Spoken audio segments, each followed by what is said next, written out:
Assalamualaikum dan salam sejahtera bersama saya Yunus Sabri dalam Utama 11 Pagi.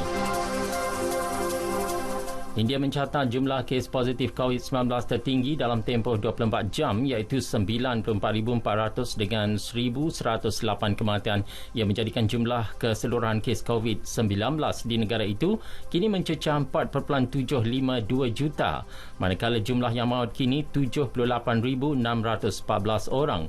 India kini di belakang Amerika Syarikat yang mencatat 6.674 juta kes.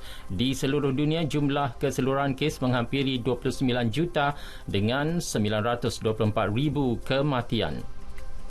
Di Perancis, lebih 10,000 kes baharu COVID-19 dilaporkan. Ia jumlah harian tertinggi sejak ujian berskala besar dilancarkan. Jumlah kes baharu itu meningkat lebih 1,000 kes berbanding Jumaat. Seramai 17 orang dilaporkan meninggal dunia menjadikan jumlah keseluruhan 30,910. Perdana Menteri Jean Castex mengingatkan peningkatan pesakit sangat membimbangkan. Sementara itu, ujian percubaan terhadap vaksin COVID-19 keluaran syarikat Pharma AstraZeneca dan Universiti Oxford disambung semula. Ujian klinikal vaksin AZD1222 diteruskan selepas pengawal selia peraturan ubat MHRA mengesahkan ianya selamat. Ujian itu sebelum ini dihentikan selepas seorang sukarelawan dilaporkan sakit. Jawatankuasa bebas kemudian dilantik untuk meneliti perkara itu sebelum memberi kelulusan untuk diteruskan. Vaksin tersebut kini pada fasa ketiga percubaan terhadap manusia.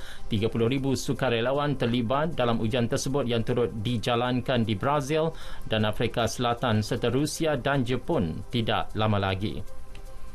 Perdana Menteri Greece Kyriakos Mitsotakis mengumumkan pembelian senjata lebih canggih bagi meningkatkan keupayaan ketenteraan ekoran ketegangan dengan Turki. Beliau menyifatkan masalah telah tiba untuk mengukuhkan pertahanan negara.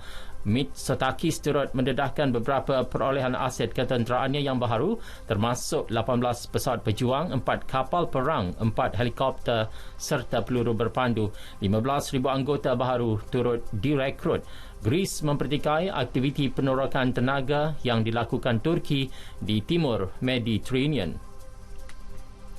Dalam perkembangan sama, Presiden Turki Recep Tayyip Erdogan memberi amaran kepada rakan sejawatannya Emmanuel Macron agar tidak cari pasal dengan Turki. Dalam ucapan yang disiarkan di televisyen negara itu, Erdogan secara lantang menyatakan Macron akan berhadapan lebih banyak masalah berikutan tindakan itu.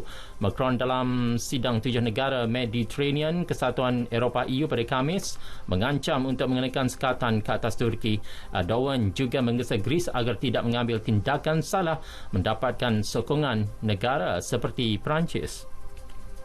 Di California, Amerika Syarikat, lebih 16,000 anggota bomba bertungkus lumus memadamkan kebakaran hutan di 28 kawasan.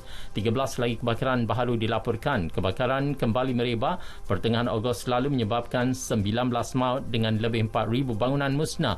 Keseluruhan 1.3 juta hektar kawasan terbakar. Presiden Donald Trump dalam pada itu dijadual mengadakan lawatan ke California untuk taklimat berhubung bencana. Kebakaran turut mengancam wilayah Oregon dan Washington memaksa puluhan ribu penduduk berpindah. EU menggesa Lebanon membentuk sebuah kerajaan yang berkredibiliti dan diyakini rakyat sebelum lebih banyak bantuan kewangan disalurkan. Pesuruhjaya EU untuk pengurusan krisis, Hamas Lanarskik, berkata sejumlah 64 juta euro telah disalurkan sebagai bantuan kecemasan fasa pertama. Menurut beliau, bantuan fasa kedua akan disalurkan bagi tujuan pembangunan semula ekonomi negara itu. Bagaimanapun, pembentukan kerajaan yang stabil dituntut bagi mengelak krisis ekonomi berterusan. Saingan Liga Perdana Inggeris pula menyaksikan Liverpool menang tipis 4-3 terhadap Leeds dalam perlawanan pertama pasukan itu bagi musim baharu.